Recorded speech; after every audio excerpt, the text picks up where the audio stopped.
Hello, this is War and Politics channel. My name is Vladislav Novikov. Today we're recording an interview with Yuri Rashkin, host of YouTube channel Rashkin Reports and local elected official in the state of Wisconsin. Yuri, hello.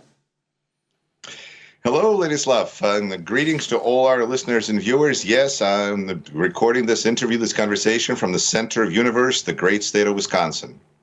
So, Finland's president suggested April 20 as a possible date to stop the war in Ukraine. And there is talk that Trump might visit Saudi Arabia in May, the place where peace talks are happening.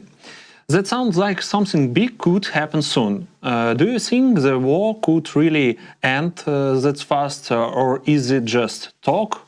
Especially since President Stubb said Trump is running out of patience with Russia.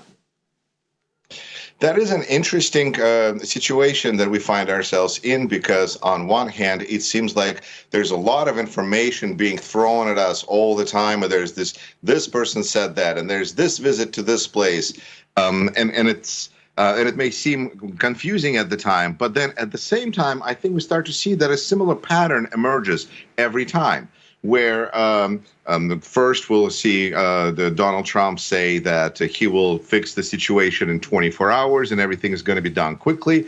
And then it turns out he has a plan. And then it turns out that 24 hours was more of a sarcastic statement, like a figure of speech, like a slam dunk. Not 24 hours necessarily, although Russian speakers joke about just tell us when the 24 hours starts so that we would know. But we are in a situation where there is no really end in sight if we are being open-minded and if we open our eyes. Because yes, we have politicians now speaking about peace, about ceasefires, about all those things that are so wonderful to hear. But reality is that Putin continues the war. Putin continues to attack Ukrainian cities and Ukrainian civilians and on and on. And yes, it makes President of the United States look kind of weak in this situation, because it seems like he's covering up for somebody who is not doing their part. And it may seem reasonable that under such circumstances, President of the United States would grow tired of this kind of behavior from this very recently our great adversary, Russia and Putin, but now potentially our best friend in the world. And so we see Trump criticize Putin.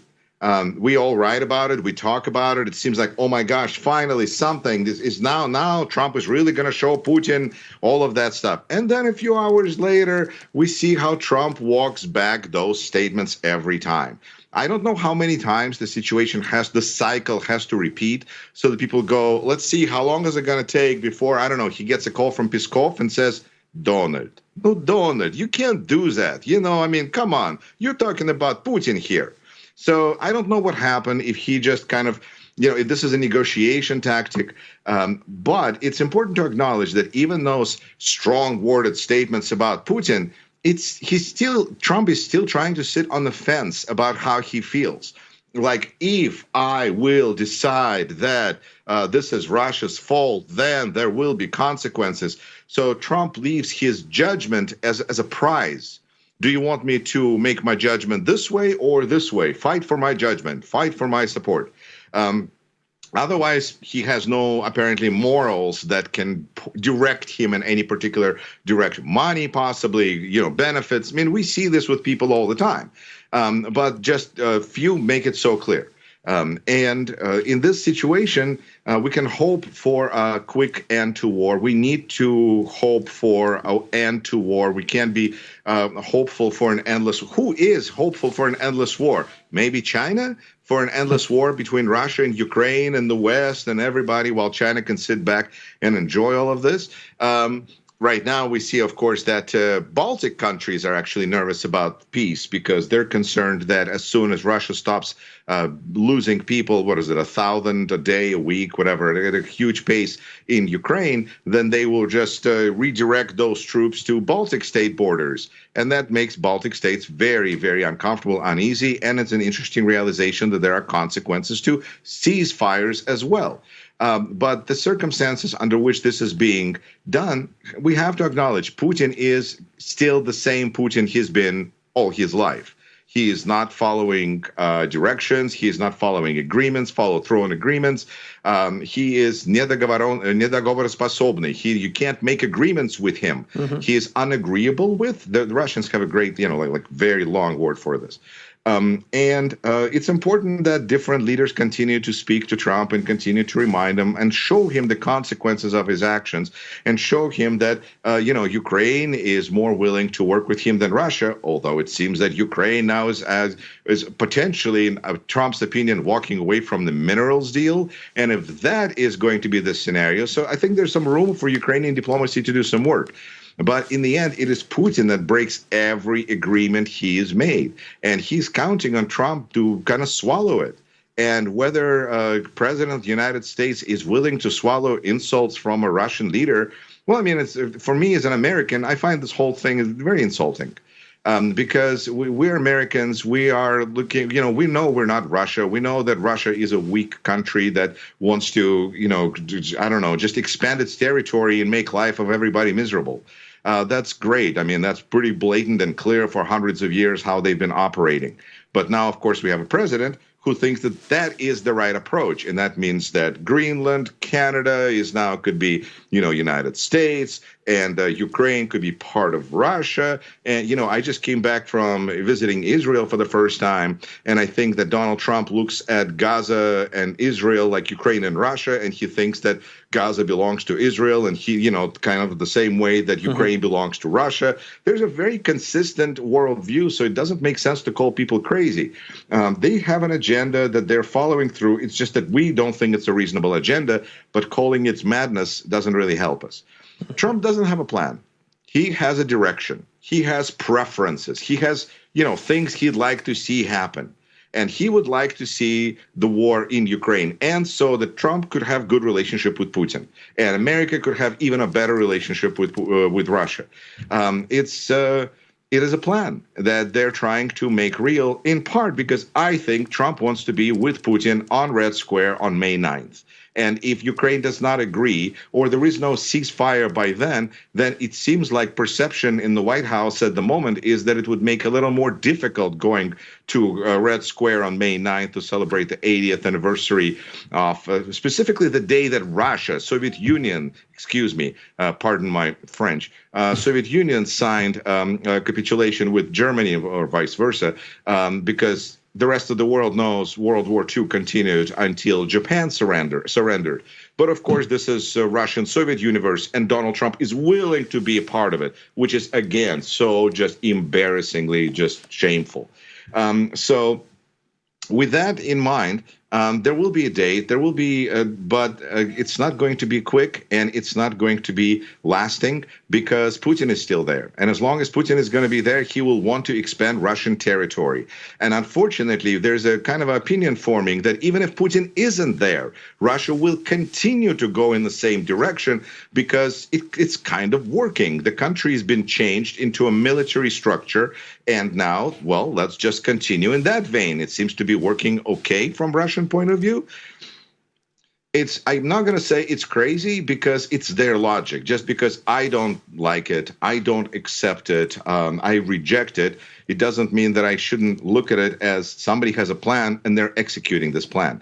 Talks about soon war ending, all of this kind of stuff is a lot of fuzzy air and delusions and disinformation and wishful thinking. But reality is that Ukraine is not going to surrender to Russia. It just doesn't make sense for Ukrainians to do so. And it doesn't make sense for Europe to do so. So it's hard to imagine Ukraine capitulating to Russia like Donald Trump wishes it would. I think really coming back to the first 24 hours, Donald Trump thinks that if he was president of Ukraine, he'd make deal with Putin. Of course, he's so much smarter than Zelensky.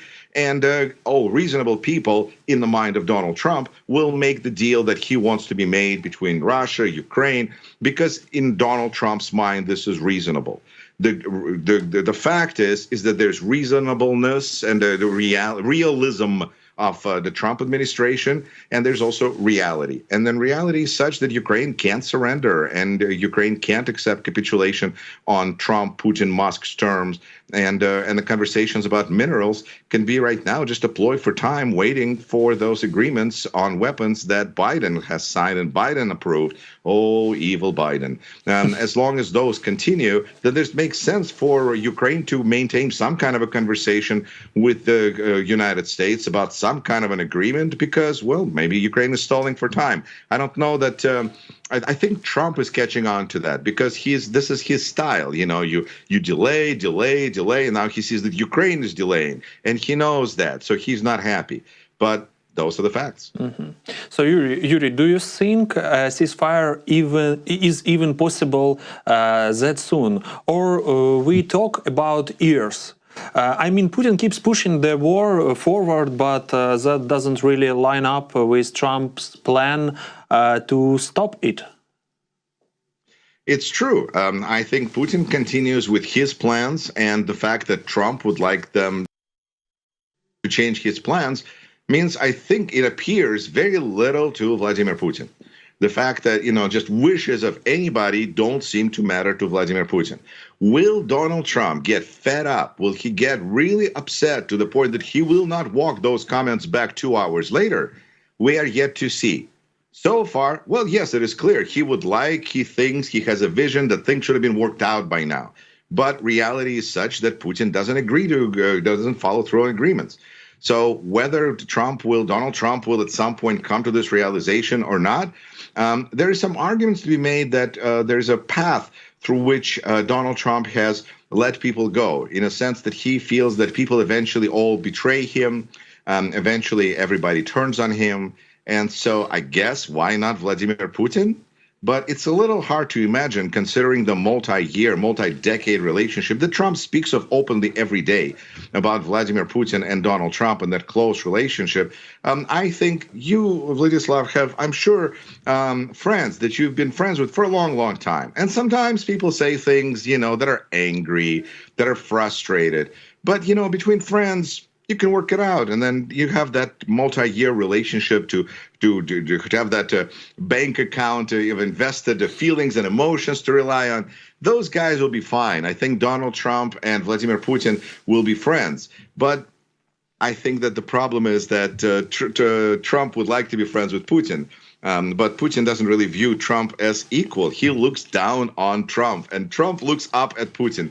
It is so obvious. It is so clear. We observe it every time there's these interactions.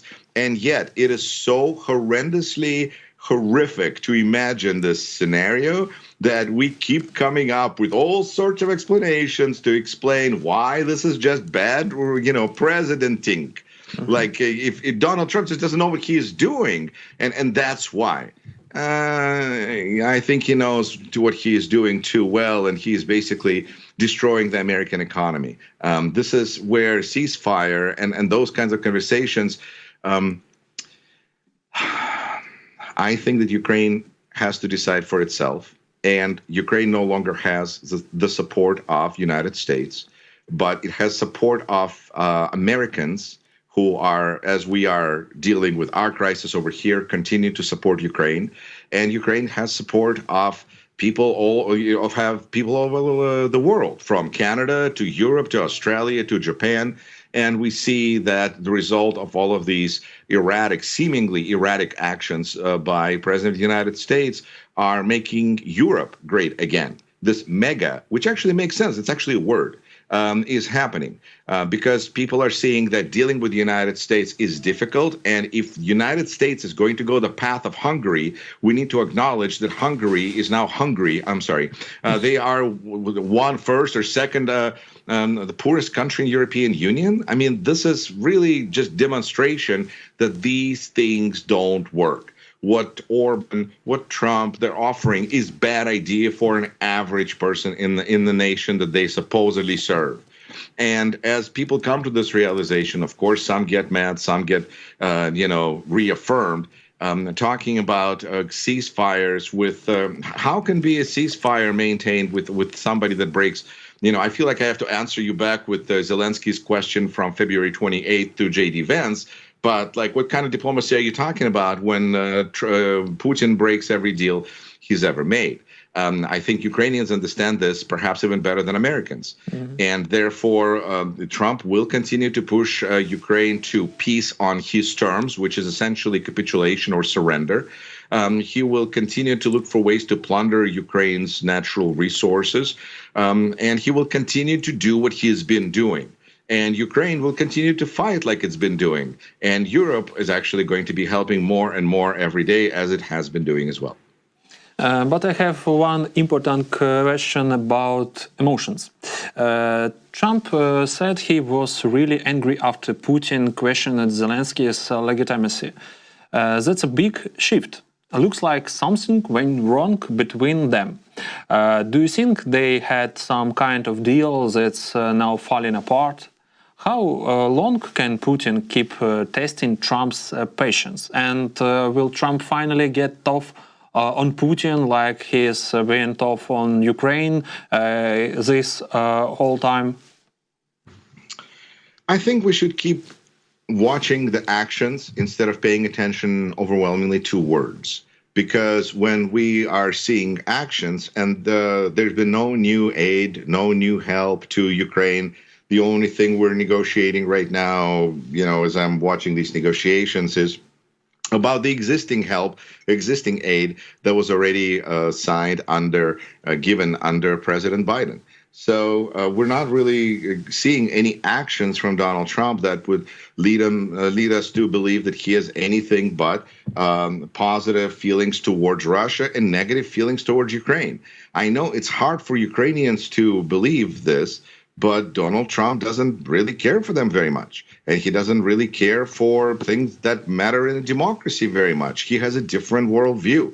And Vladimir Putin much better fits into this worldview, which actually is very familiar to Ukrainian listeners and viewers because it's the so-called Russian world, which they know, they understand, but they can't fathom that President of the United States can have the same amoral code that allows them to ignore all sorts of standards and all sorts of rules because he believes in personal relations and then that kind of a personal, I can't call it personal ethic because there's some actual standards there.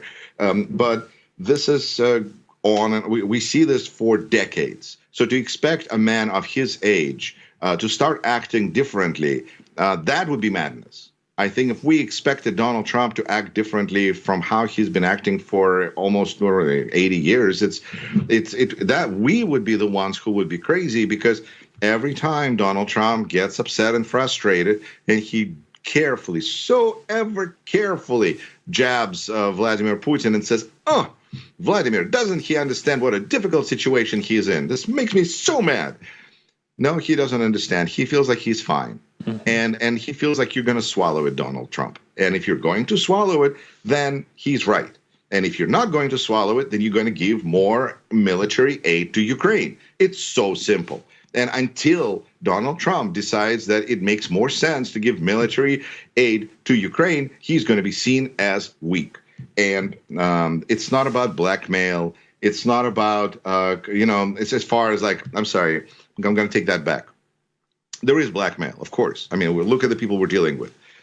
But it's not about the any certain videotape or anything. Really, what makes the most sense is that Vladimir Putin is the only one who clearly knows how he influenced Trump's victory. Because, when I buy ads on Facebook, it gives me a very precise breakdown of what happened and what I did. That's what they do. So Donald Trump can receive from Vladimir Putin a full list of things that would explain how and what Vladimir Putin has done to influence the election in Donald Trump's favor and to show how dependent and really illegitimate, perhaps, who knows what fears may live inside a troubled person's mind, what's going to happen next. So I think there is some blackmail.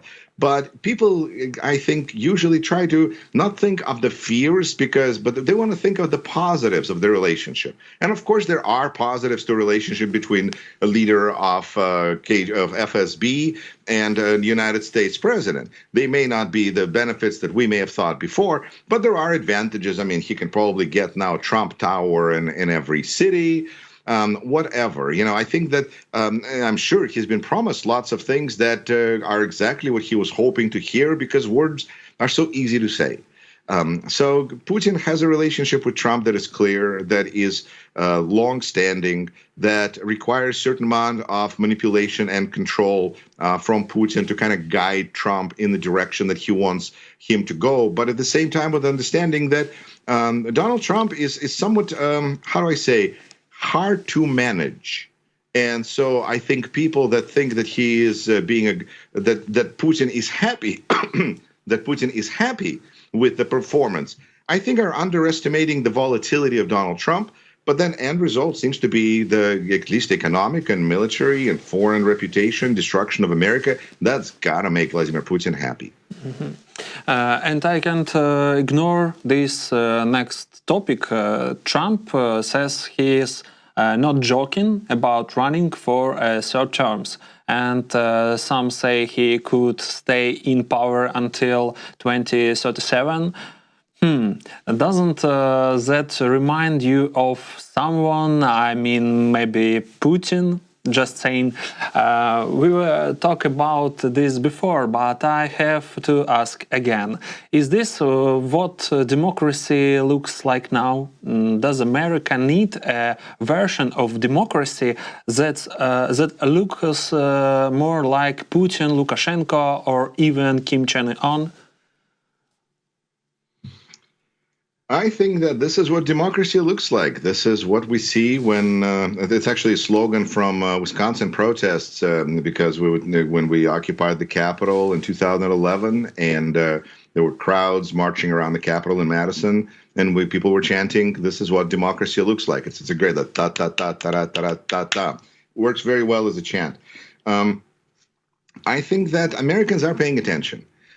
Polls are showing that 70% of people are paying close attention or somewhat close attention to the news because they feel that it affects them, it affects their lives, it's interesting. And at least 25% of people apparently think that this is just entertaining, which I understand were logic some of the people that voted for Vladimir Zelensky, thinking that at least this will be entertaining. And similarly for Donald Trump in 2016 and now. So, I mean, there's entertainment factor seems to be interesting to a certain part of the voting public. And in the United States, that's right now seems to be about 25%. I go back to what Stephen Bannon said not that long ago, and that is that Donald Trump has to go for a third term, because otherwise, as soon as he leaves the White House, he's going to go to jail. And I thought about it, and I thought, well, he almost did. The only thing that stopped him from going to jail, really, was getting elected president. So it makes sense. It really makes sense why he would want to go for third term. Because if we go back to Russian example, which is relevant on some levels, although not too closely, but still, Putin gave power over to Medvedev, we may recall. Those that pay attention remember that Putin was term limited, so he gave power to Medvedev, and then Medvedev carefully handed the power back to Putin in 2012. And if this is, this is not necessarily a situation that Donald Trump has currently set up, but I think the only way for him to feel like he can walk away from being a three-term president is to be absolutely certain, either for the fact that he controls the elections either on some kind of a technical level or because he's so overwhelmingly popular that people will vote for whoever he appoints to be his replacement. And then and that will ensure his safety and stability, almost like a Boris Yeltsin style, I guess. So maybe in that sense. But even looking at what happened to Boris Yeltsin and his people over time, and I think even though Putin followed the agreement supposedly made with Yeltsin family when power was handed over to Putin, in the end, Russia still became a worse country, a more despotic, more authoritarian, country that's on the outskirts of the democratic society. That it's going to be a situation where people will have to decide that they like what Donald Trump is doing, and therefore they will reelect him or whoever he decides. or people are thinking that they're not happy with what he's doing, and then he will either lose on election, or we saw those that saw movie Civil War, whereas I understand that specifically president's desire to continue and violate the law this way is what launched that Civil War in the movie. So who knows what's going to happen, but those are, I think, some of our most likely possibilities. Mm-hmm. I want to ask you about Trump's trade war. He says he's ready to slap tariffs on the whole world, not just 10 or 15 countries. He called it a way to bring back fairness. But the markets aren't exactly thanking him for it. Big money wants stability, and right now it's looking for that in Europe. So does Trump actually have plan about trade war? Trade wars are expensive, and so far it's Americans who are footing the bill. Do people feel that? Yes, we do. I think that people are feeling this, and it comes back to the fact that either you trust in Trump and you believe that this is all going to work out great, or you are very concerned and you're making all sorts of alternate plans, part of what's making Europe great again. People want stability. Markets want predictability. Donald Trump is neither. Donald Trump has 6 bankruptcies, which means that you write off all your debts and you walk away. So is he looking at a bankruptcy of the United States and he's going to walk away and say, well, I got out of the market at the right time?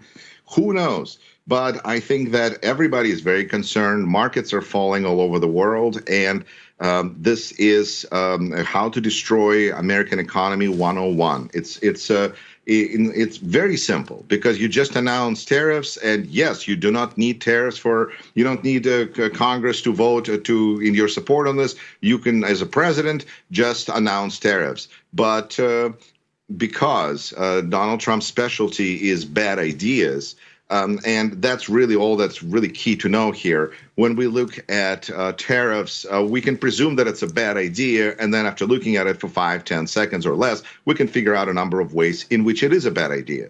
Right now, it is destroying our economy, to summarize everything, because unfortunately, I have to leave you and our dear listeners until next time. And the chances that Donald Trump will come to a realization before our next conversation and realize that tariffs are a terrible idea and he is destroying American economy while making all of our enemies richer, more prosperous, and our competitors richer and more prosperous.